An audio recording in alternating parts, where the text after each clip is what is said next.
probably the most important one of that, those characteristics, is your ability to work together as a teammate in any kind, in a space flight endeavor, because no single individual can make space flight work, whether it's in the air or on the ground. It's really been a team effort, and so therefore we look for people who we believe have the personality and have had demonstrated experience that says they would be a valued member of the team, willing to be in charge when it's their time to be in charge, willing to be managed by another teammate in a situation where that's called for. So first of all, do they check all the squares with education and experience? And I said most who apply do. So next comes the harder part, that being how do you fit into the overall team atmosphere within this. The second thing you look for is, have they demonstrated throughout their life that they are not let's see, how would I put it, that they are not afraid, if you will, to put themselves in a sort of a risky environment. And that can be anything from skydiving out of an airplane to diving underneath the sea, whether or mountain climbing or piloting your own aircraft by yourself. Anything that demonstrates that you'll be comfortable outside of the environment of the classroom or outside the environment of your home. So those are kind of the discriminators, and they're much more difficult to determine than just sort of a checklist of, well, made these kind of grades, majored in this or that subject. So that's why we have had over the years, we've had interviews in which we invite the potential astronaut to come in, sit around, be asked questions of one sort or another by the members of the selection board, and to determine whether we think they would fit in our environment. Could I just jump then to before some of the young people come and have the pleasure of speaking to you? I mean, one of the great things that happened for you is you were in mission control when Neil Armstrong and Buzz Aldrin landed on the moon. What did that feel like? Well, we were scared to death. Everybody was really nervous, but of all the people in the office, certainly Neil was the person to be on the hand controller landing that thing, because he was a top-notch, as the aircraft world says, stick and rudder kind of a guy who was an incredibly good pilot, and again had demonstrated his ability to perform at his maximum, a little bit like Mike, to perform at his maximum when things were going awry. I mean, he flew on a Gemini flight that had one of the reaction control thrusters stuck on and spun him up about 720 degrees a second for a little bit. And he was able to survive and come out of that. As he was training for the lunar landing mission, they had a flying simulator called the lunar landing test vehicle that looked a little bit like an old your grandmother's bed with a little engine on the bottom of it, and Neil flew that out at Ellington Air Force Base there outside of the Johnson Space Center in Houston, and it blew up on the way down, and he was able to eject and survive that incident, and still was willing to go and fly. I mean, everybody in the control center had confidence in Neil and in Buzz, but the tension was pretty thick because of a number of sort of unanticipated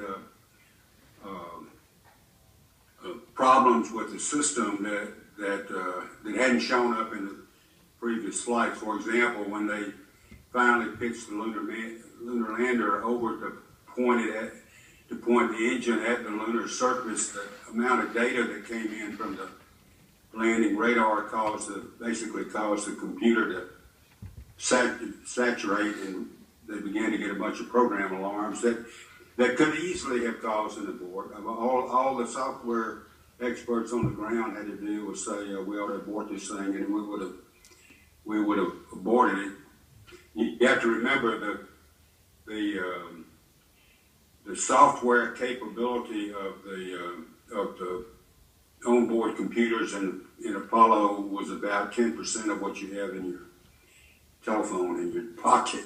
So it didn't take that much to saturate the system, but they did. And then there was some antenna line of sight issues that came up that caused data to drop out. And then he got down to the lunar surface, and the landing spot he had originally picked was full of boulders, so he had to maneuver around to find a good spot to land, and he was running out of gas. And the old story was, Mike's probably heard 1,000 times, but Buzz kept calling out the fuel remaining, and it was getting really down close to zero. But he landed anyway, and after the flight, when Neil got home, the press kept asking him about weren't you nervous with the fuel being so low? And he said, no, that you always know there's a little bit of gas left in the tank, even when the needle says empty. So that was what he went on to go ahead and land. But then Gene Kranz was the flight director, and I'm getting a little feedback. There may be a data thing going on, Jay. You break up just a little bit, but we're seeing you fine right now. Yeah, we're seeing and hearing you okay now. Okay. So Kranz had to get the room quiet because everybody was cheering and waving flags, and he was trying to get the flight control team to go through all the systems tests to make sure they could stay on the ground with people cheering in the background. So it was a little bit chaotic.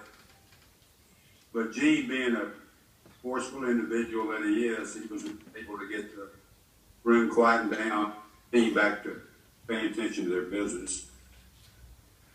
So, the other thing that there's so many things in the space program that are important, but the other thing that people remember from that time is Apollo 13. What was it like when you heard those words, Houston, we have a problem?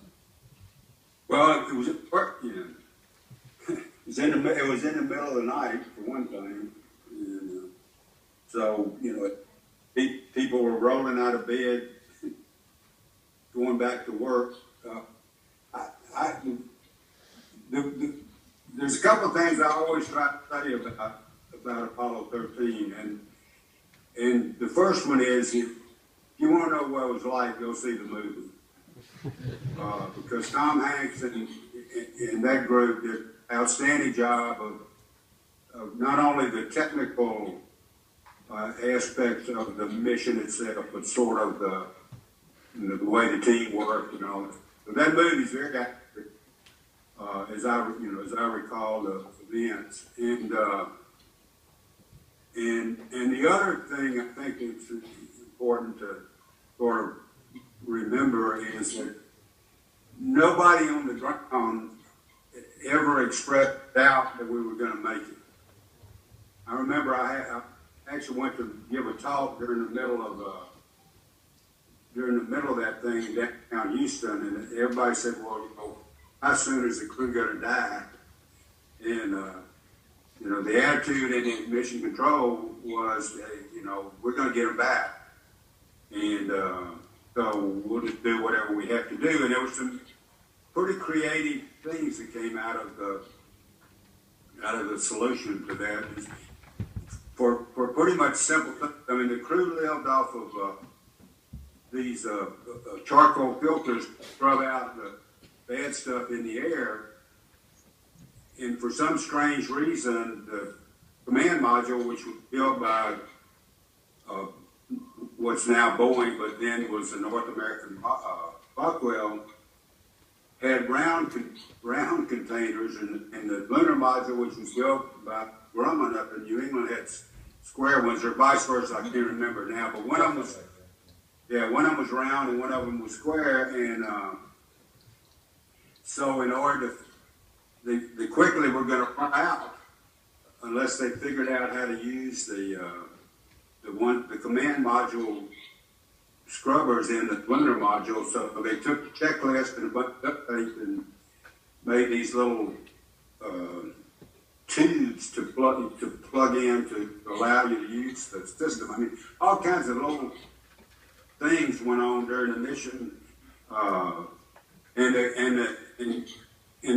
somebody would dream up some solution, and then the flight crew people on the ground would run over to the simulator and check it out, verify that it all worked and was a doable thing for the crew to do, and then they pass the info up to the flight crew, and they double execute it. So, with a great example of teamwork, probably the best example of teamwork certainly in the history of our space program.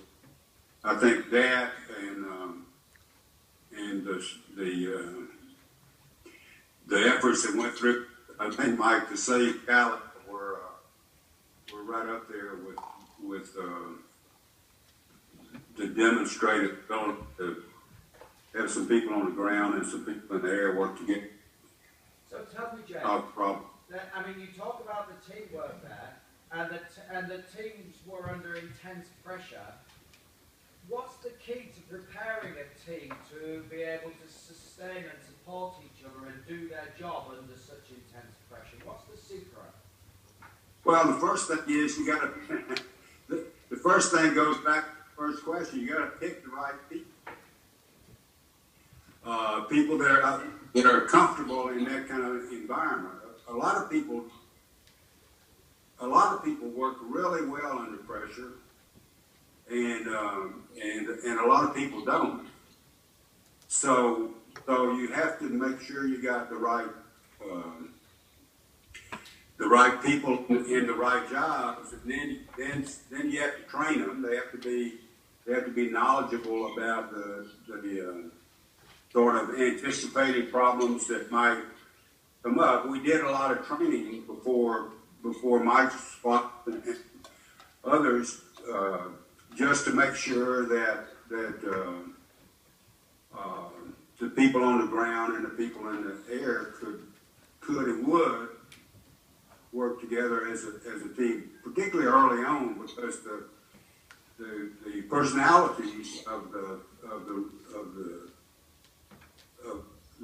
particularly some of the people that we had in important jobs like the mission flight director and some of the flight crew commanders were strong personalities, and we're not sort of accustomed to having people question their decisions or their ideas or thoughts, and to meld those kinds of personalities together to have them think alike and act alike was really a challenge, and it was one that I got to be. I mean, that's what I did during Apollo.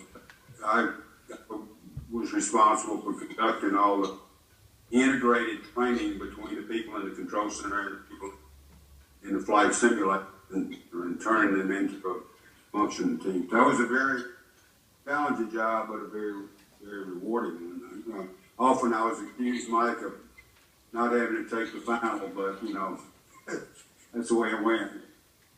So, Jay, I'm going to see if any of the young people want to come up and speak to you. If you haven't scared them off too much, and I'll warn you that some of them might not be as good looking as Mike and I, so prepare yourself. I won't respond to that one. Great people, come on up. So if you like to